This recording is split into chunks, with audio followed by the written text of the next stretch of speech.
আমরা দোয়া করেছি সবাই, সারা বাংলাদেশ শোকাহত। এটা তো একটা বাস্তবতা যে উনি দীর্ঘ চিকিৎসা বঞ্চিত হয়েছিলেন এবং এমন কোনো মামলা নাই ওনার নামে দেওয়া হয়েছে। কুমিল্লায় একটা মামলা দিচ্ছে, সেটা উনি আসামি, চট্টগ্রামে মামলা, সেটাও আসামি।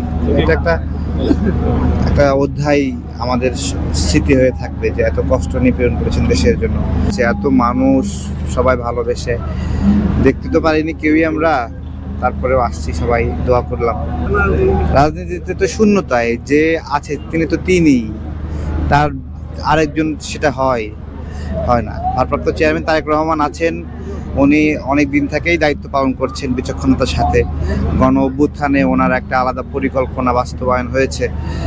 যখন গণ অভ্যুত্থানের আন্দোলনটা বন্ধ হওয়ার একটা প্রক্রিয়ায় ছিল, তখন কিন্তু উনি বন্ধ হওয়ার আগেই সকল দলকে নিয়ে বসছিলেন, বুঝতে পেরেছিলেন বন্ধ হবে, সুতরাং হালটা রাজনৈতিক দলগুলোকে ধরতে হবে।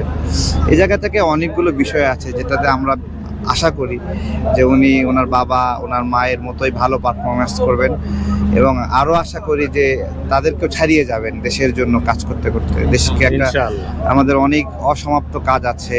এটা তো আমাদের সবাই তো প্রত্যাশা, আরও বাঁচতে চাই। কখনকার অধ্যায় শেষ হয়ে যায়, আল্লাহ উপরে নিয়ে নেয়, এটা তো তার ইচ্ছা, আমাদের ইচ্ছা না, তাই না? তো মানে বেঁচে থাকলে এটা হতো, ওটা হতো, বা এটা অনেক, এগুলো প্রয়োজন নাই এইসব কথার। দোয়া করি সবাই, শুধু এটাই। স্মৃতিচারণ ছোটবেলায় আমাদের স্কুলে গিয়েছিলেন, তখনকার স্মৃতিচারণ আছে একটা। তারপরে রাজনৈতিক ময়দানে কয়েকবার সামনাসামনি হয়েছে এইটুকু।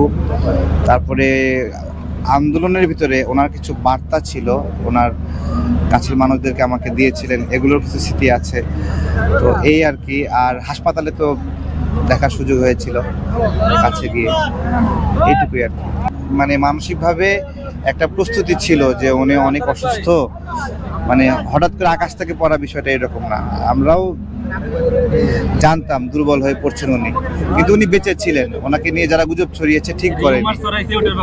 হ্যাঁ, গুজব ছড়িয়েছে তারা ঠিক, আমরা নিজেরা দেখেছি উনি নড়াচড়া করছেন, দেখছেন, ঠিক আছে।